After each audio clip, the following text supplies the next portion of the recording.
Ian, we're on. Um, Thank you very much for your time. I appreciate it, mate. I think for the benefit of, in fact, I think people have got a lot of time at the moment with what's going on. Most people working from home with the unfortunate circumstances. But by way of a bit of background on yourself and what you do and what you've done, explain to me where the nickname Ebola Ian came from. I think it was from TR 3 or 4 years ago. Team Rubicon. Team Rubicon, where we met. It was a nickname that the management sort of brought together because I just finished my second tour in Sierra Leone with the Ebola crisis. I'm a infection control specialist, microbiologist, virologist, And that's what you're doing. Go on. And that's what I do at the moment. I'm a lecturer in infection control, London Metropolitan University in Holloway. Ah, how did you end up getting into infection control and virology? Did you? I started in the MOD in the 80s. Ah, right. That long ago. Yeah, I know I only look 21, but I've been around a long time.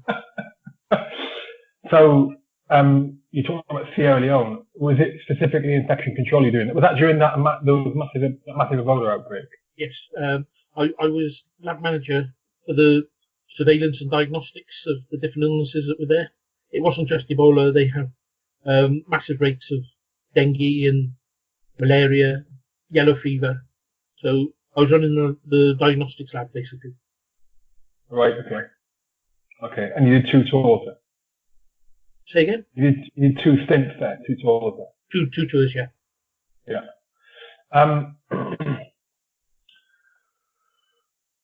So one of the things that's become apparent to me with COVID is I didn't know with the coronavirus. There's actually a bunch of different things that are the same sort of family. So we refer to COVID-19 as COVID-19, but then you got MERS, MERS, MERS, SARS is the same, is it not? Yeah. Are they all the same family as the flu as well? No, they're distinct to the flu. They're a family of RNA viruses, the coronaviruses. All the cold viruses, there's thousands of them around, are these RNA viruses. Every now and again, a pathogenic type comes around, SARS and coronavirus now. It's just something that nature throws at us every now and again. Yeah. So when you say RNA, what does RNA stand for? Ribonucleic acid. It's a different nuclear material than DNA. Our cells have a DNA computer memory. The viruses can be either DNA, double-stranded, single-stranded, or RNA, double-stranded, single-stranded. They have different nuclear material, different memories in them, different hard drives. I'll refer to computers because you're a computer specialist. The RNA viruses are tricky in that they don't proofread the information in the nuclear material, so that you get high rates of mutation. When I started with the Ebola, and on my first tour, there was a single strain of Ebola, but by the end of the tours, there were 6 strains of Ebola because of mutations. And with this coronavirus, I'd be surprised if there aren't many mutations now, which could make the virus worse, could make it less virulent, but could make it worse. Oh, it could make it less virulent. I mean, when we were talking yesterday, you mentioned that you seem to think that it's probably some mutations going on already, and you referenced the fact that initially people were thinking that, and I say people, I mean generally the general public were thinking that, and the majority of people it affects in the worst way, as in the mortality rate, is old people.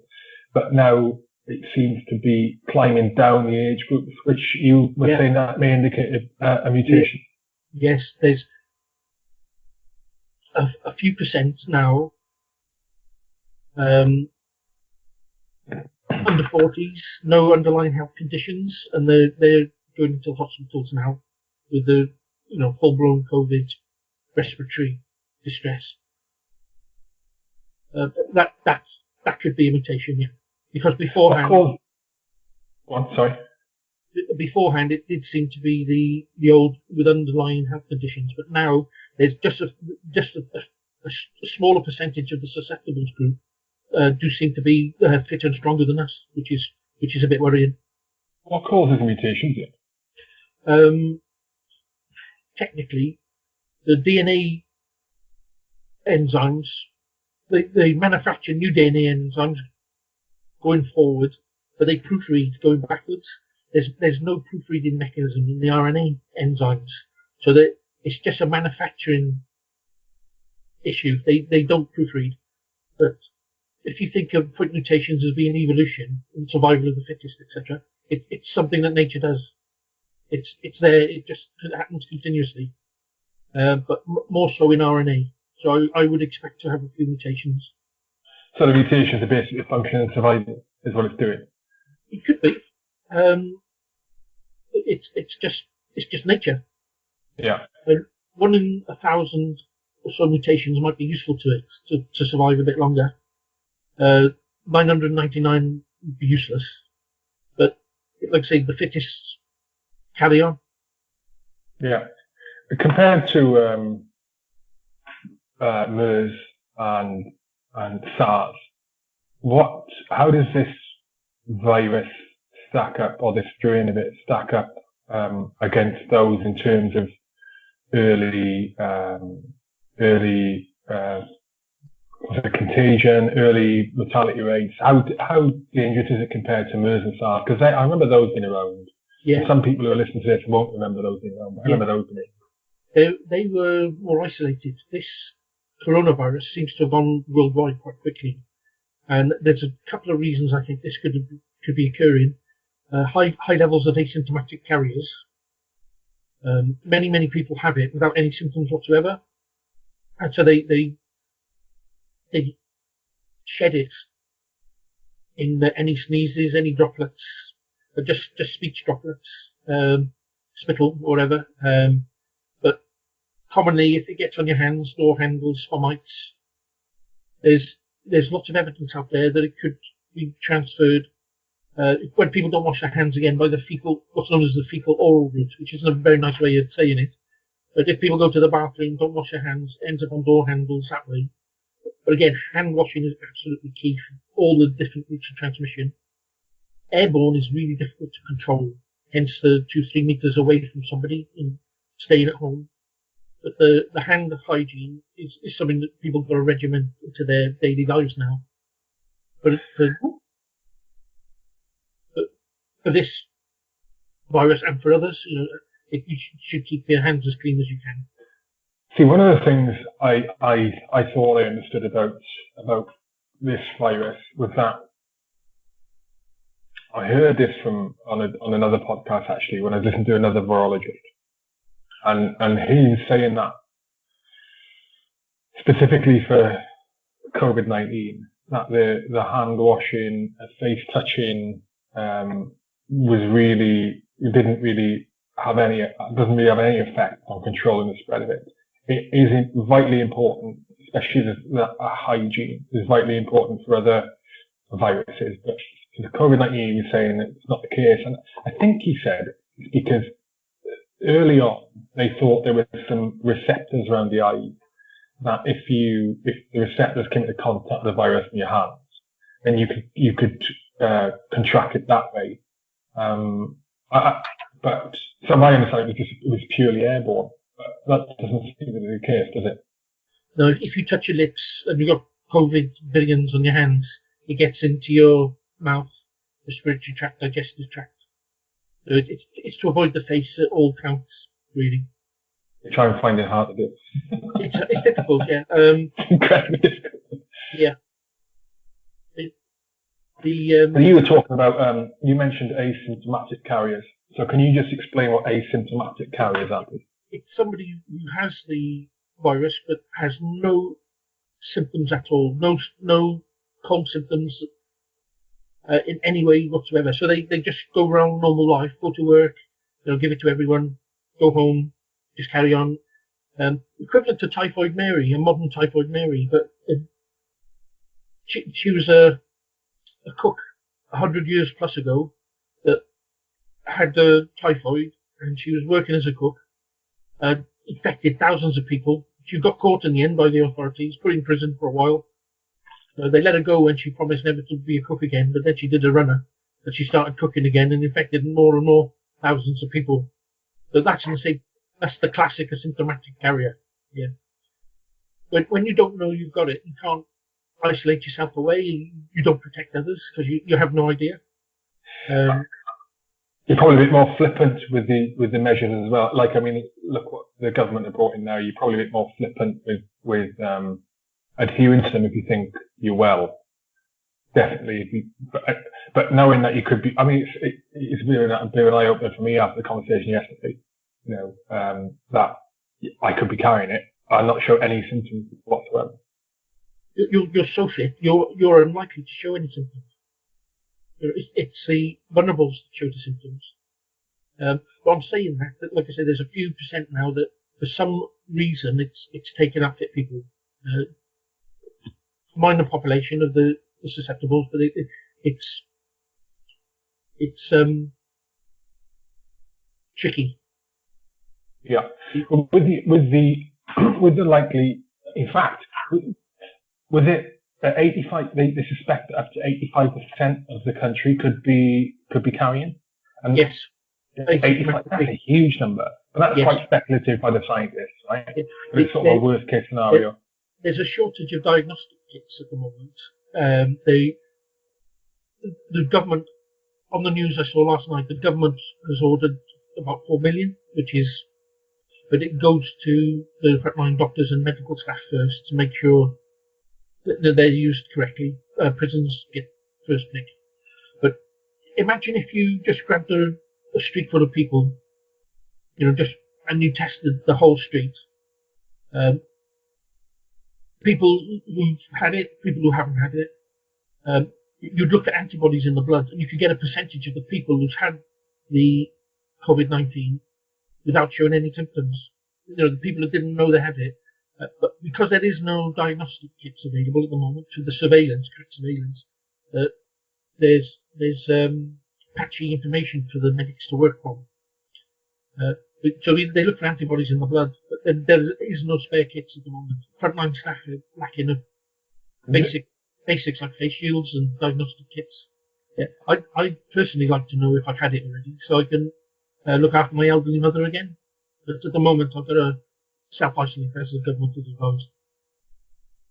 The asymptomatic side of things is also potentially a positive side, I think. And correct me if I'm wrong, because if we're saying that there's probably a much larger percentage of people in the population that are carrying or have contracted it and been through the virus already without even knowing, then that would mean that the mortality rate is actually less than what we know now, correct? Much less, yeah. It's no comparison to Ebola. 90% death rate when it first started. This is low because so many people have it asymptomatically. Yeah, then I suppose the critical measures that are being implemented now in the UK, I think, is that because then if the mortality rate is so low compared to other things, is that because of two factors then? The R0 factor, which is the rate of how a person is carrying, pass it on to other people, but also that they don't know how it's going to mutate. So the mutations could be far worse. Is that correct? Yeah, the mutations could make it worse, but don't forget it's infecting a lot of people, so there are a lot of casualties as well. And even one illness is a tragedy. So they're trying to limit the amount. The R value for coronavirus, the max of it is about 3 at the moment. So they're trying to minimise that, to flatten the peak, so that the health system can cope with the amount of ill people with the COVID-19 on respiratory distress. There's not enough respirators in the hospitals, so they're trying to flatten the curve out. so that the hospitals can cope and treat people correctly. But the good thing about COVID-19, it's effectively a free vaccine. So if you get it, you'll have the antibodies against it, and the chance of catching it a second time is mathematically so remote. It actually reduces the number of susceptibles the more people it infects, and it's effectively a free vaccine program. So they need the diagnostic kits to do accurate surveillance, so everything's speculation. But there's a worldwide demand for the diagnostic kits and all the PPE now, so we're fighting in the global market. So the best measures, you have to be real, the best measures are what's available to you, and hence isolation at home is the best measures at the moment. Yeah, I think one of the other things to bear in mind is with this is that, not for you and I, obviously, well, yeah, but for other people, is that is the impact, the NHS impact. So people have, like, we seem to be focusing on, it seems in people's minds that, you know, it's the crisis and the mortality and the impact on the general public is because of COVID-19, and there's going to be too many COVID-19 in their hospitals, and there's not enough stuff to look after them, so loads of them will die. It's going to be a box. It's not just that though either, is it? Because the NHS is already full of people who've got all the other illnesses that need care for. So when the system gets flooded, it floods it with all the COVID-19 patients, and then all the other people who've all got, they're all impacted as well.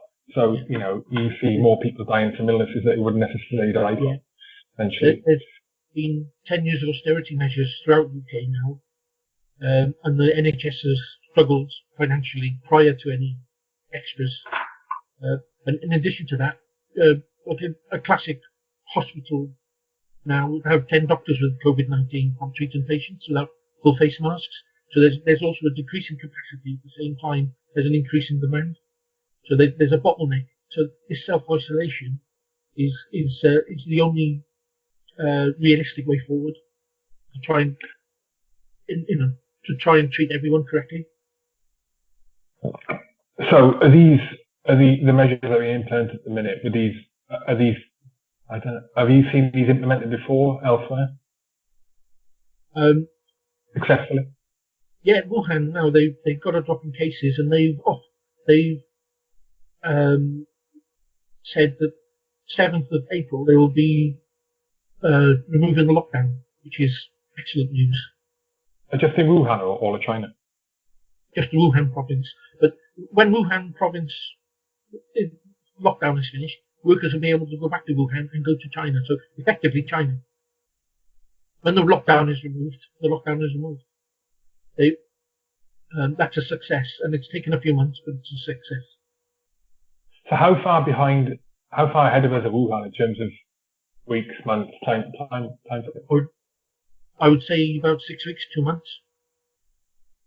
Right. Okay. And so, all right, yeah. And so, assuming that we were able to perform as well as they did in terms of the lockdown and prevent the spread of the virus, then we're looking at 6 weeks, 2 months. Yeah, we have more knowledge now. The Chinese virology medical teams have disseminated so much information from their experience that we have more knowledge. We have organised purchase of materials and extra staff for this and that. It's all a guesstimate because with mutations, anything can happen and things can change, and there might be 2 or 3 viruses soon that we have to deal with, not just the one coronavirus. But I as a guesstimate, I thought I'd be back at work. June is I just thought June, even at the beginning. You do need people to self-isolate and not do anything back mind. We don't need many typhoid Marys around. You just need Ebola. That's right, yeah. So, in the future, do you see that, would there need to be a vaccine program for this in the future then? No. Yes, I I fully expect the vaccine program within a year, 18 months, but they have to fully test vaccines before they give them to the population. Because we could have another incident like thalidomide. You have to test things before you give them out thoroughly. What happened with that? Oh, in America. Thalidomide was a teratogenic. It was optical isomers. It was two chemicals left and right-handed in a drug that was a wonder drug. It wasn't fully tested, and it tragic in the amount of birth defects and problems it caused. Nothing like that. Well, hopefully it'll never happen again, but they're thoroughly testing now, which is this length of time for a vaccine. But there's other treatments that's becoming available that's currently used for other illnesses. So the treatments there's about 4 in the pipeline that showed a little bit of activity. Obviously, at the start, the information on the internet, etc., is quite contradictory. But I think there's about 4 that have a bit of activity, which will help any coronavirus sufferers. And they don't have to go through this check-in period because they've already been used, they've already been checked out, and they can be prescribed tomorrow. Okay. It's quite handy. So on a personal level, Ian, at this moment in time, we know that being generally fit and healthy, you're less likely to not contract the virus. You're less likely to be significantly impacted by it. And at the moment, being of a sort of average age or young, you're less likely to contract, being badly impacted by it. But aside from like those things that you can't really control because it's time, right? Time on the planet. Is there anything that, and aside from the hygiene side and staying inside, is there anything else that people can do to reduce the chance of them being badly impacted by it if they contract it? I think the high rates in Spain and Italy could be possibly due to high rates of smoking in the countries. Oh, really? Yeah, when you smoke, you damage your epithelial lining of your lungs, and you have villi. They're like finger-like projections on the cells that waft debris and clean your lungs out and get to the back of your throat, so you can either spit it out or swallow it. But the heavy smokers, they lose these villi, and that could be significant. Obviously, full statistical teams of scientists would have to look into that, but this is a case where smoking isn't a good one. Yeah, wow, I wonder why they're not saying that on why is the government saying that? Scaremongering. So. And also, you can't. It's not realistic to change it because if someone's been smoking already, it takes a while for that to recover. So it's not real. You can't just say stop smoking. Because it won't have an immediate impact on the healthy lungs. Yeah, it takes a little while. It does improve people's health, and it's not in the literature. It's just I'm just thinking to myself, why is it so high in Italy and Spain? And it's countries of high smoke and lung damage. Smoking does damage your lungs. Everyone knows that. China as well, high smoking. Oh yeah, high smoking. Yeah, that's a good point. I mean, the moral of the story there is stop smoking now anyway, in case there's something else in the future that does the same thing. It's probably the most unhealthy thing people do. You can almost guarantee it's causing problems for people. It's a no-brainer. It's so obvious. People don't think about it. It's so expensive these days as well.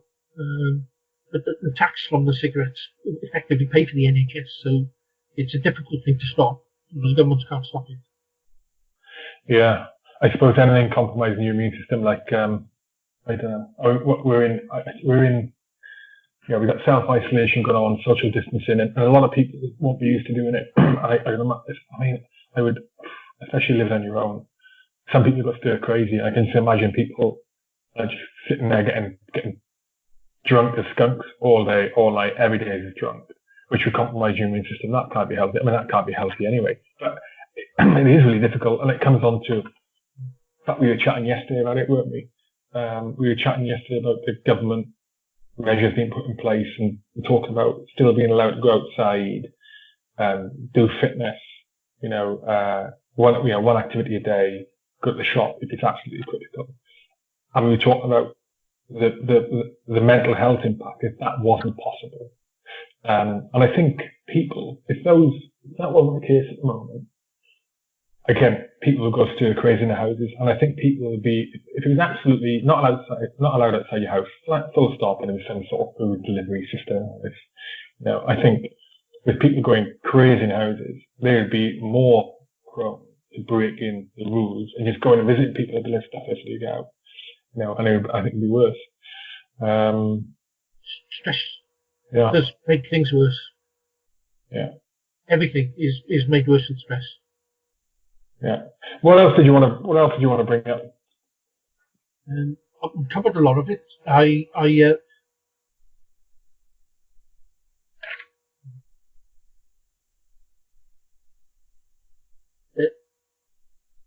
Without wanting to seem pessimistic, there's good side of this is that community resilience training. Everyone's getting used to washing their hands, hopefully adhering to government advice and self-isolation, etc. Because this isn't the big one. This one is a relatively small one. The microbiologists and virologists have been worried for many decades now about a new pandemic flu. You've probably read about the 1918 flu. It's called the Spanish flu after the First World War. Killed 30 to 50 million people. How many? 30 to 50 million people worldwide. It killed more. It killed more than in the First World War, which was, as you know, carnage. That was the worst one.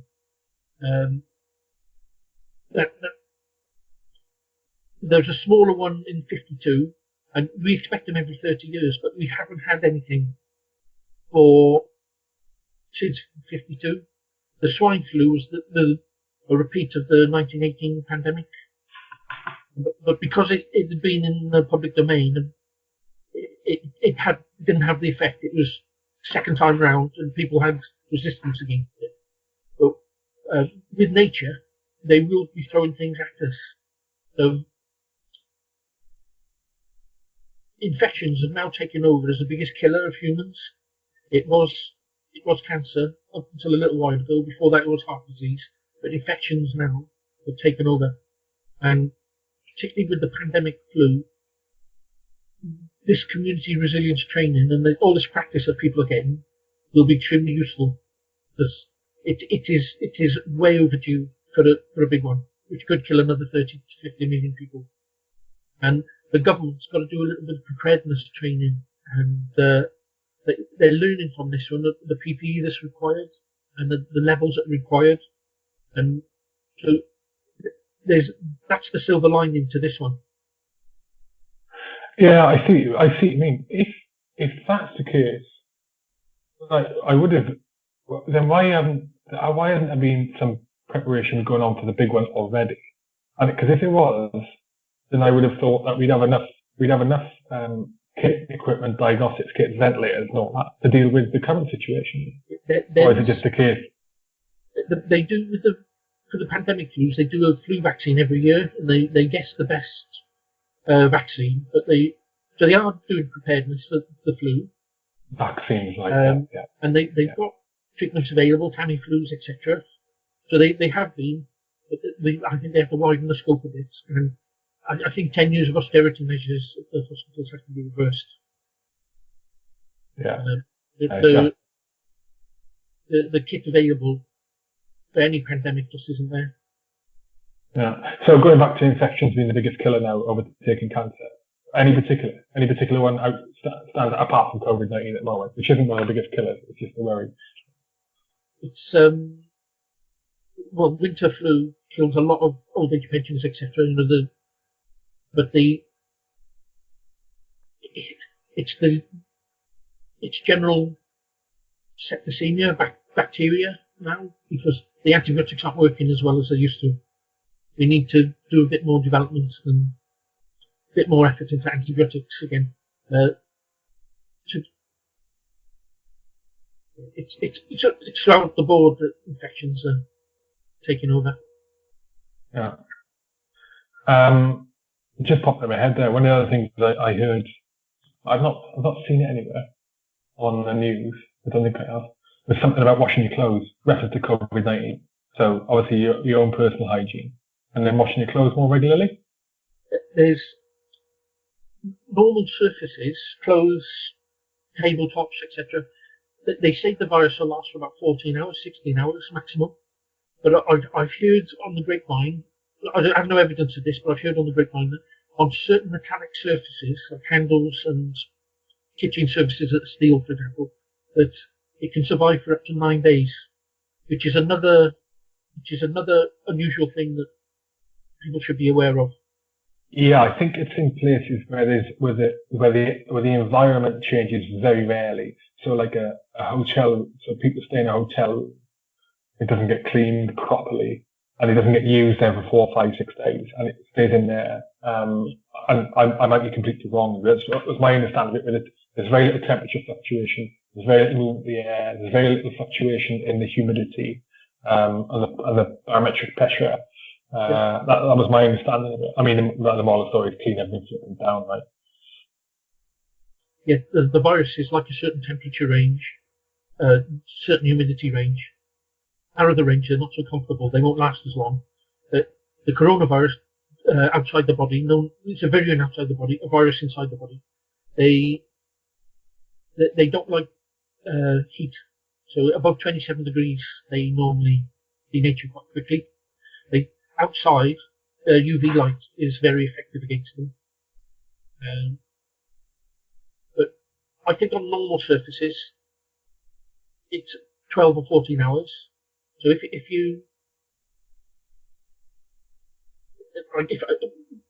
I'm going to do some shopping today, I'm going to leave my non-essentials just in the bag for a day, and then I'll put them out then. So all the virus on the surface will denature before I can in my cupboards, bring it back into circulation. But if it lasts on metal surfaces for 9 days, literally you've got to disinfect the surface of most of your tins, etc. So that is unusual. I'm used to viruses lasting literally minutes or half an hour outside the body. But that's unusual. 9 days. Where do you think that's come from? What do you think made it last that long compared to other viruses? It's very unusual. Back in my history, we used to make enzymes. We used to turn them into crystals, so they were very strong. And there must be something about the metal structure in a virus that crystallizes it and makes it stronger. I don't know how it's working. I've known it to happen to proteins. We used to do it to proteins. Interesting. Right, we'll start wrapping it up. I appreciate your time. Is there anything else? Anything else you want to mention before we knock on the head? We covered most things. What do you think the outlook is? What do you think the outlook is for the UK at the moment? And take into account the way some people are flaunting the social distancing, self-isolation measures. Most people are following it, mind, but I'm constantly seeing online that some nutters. I mean, there's a barbecue yesterday in Coventry. There was a bunch of people having a barbecue right, in the back of some garages. Mental. Like 20, 30 people, kids and everything. What are you doing? Crazy. I mean, what do you think the outlook is at the moment? Do you think and again, this is purely speculative. I'm not asking you to give, like a definite outlook, but gut feeling. Yeah, everything's a guesstimate because of mutations and the potential to change. But I think the measures are measured and realistic. I think there's in communities there's self-policing, and you think our measures are realistic? Yeah, people are doing it. London's never been this quiet. it's lovely, the quietness in the street. Yeah. I, I, I, I fully expect to be back at work in June. Yes, that's a longer way off than what I was expecting. It's 2 months away. Yeah, true. 2 months away. Yeah. You've got it's the end of March now. Yeah, true. That's 8 weeks. That's good. That's less than China. Do you think we'll get to the point that the NHS is completely overwhelmed? It's close. It's close because a lot of the doctors are ill now. But when they come back, they've effectively had the free vaccine against the COVID-19, so they'll all catch it. It's very contagious. But once you've had it, you won't be able to pass it on. So it's perfect. It's like an early vaccine for the medics. As long as so the majority of those doctors and the NHS staff working now, they're probably going to catch it. Yeah, I imagine half of them had it already, and the other half will have it soon. Yeah. And then they'll be back at work. It's the nature of the virology. They may thought they're doing all the more amazing, right? Especially when you think all the people who just volunteered to go to the NHS. They are taking a small risk. Yeah. Unbelievable. It does affect 1 or 2 fit ones in an unusual way. It makes them quite ill. Yeah, unbelievable. Lucky for the medical staff to be there. And yeah. I'm very grateful for the supermarket shelf stackers and all the people are still risking their own health and their families' health by making sure that we're okay. They're the heroes of this one. I was thinking this yesterday. The NHS absolutely deserve a huge amount of praise. What they're doing is amazing. But I went out to get my essentials yesterday, and it's a Sainsbury's down the road. And there was people there stacking the shelves, flipping heck. They put themselves at just as much exposure. They're in a supermarket all day with thousands of people going in. Petrol garages, same thing. Petrol garages, same thing. People there, hundreds of people coming in a day. Depending where they are, they're the brave ones. Yeah. It's been an absolute pleasure, mate. Absolute pleasure. Pleasure hearing from your knowledge. Obviously, the topic is not pleasurable. Thanks for giving me time. You're not on social media or anything, are you? I do Facebook. Oh, do you? Okay, I'm just thinking, because normally I point people to where they can find you and just connect with you, but they'll find you on Facebook if they want to. Anything you want to give a shout to?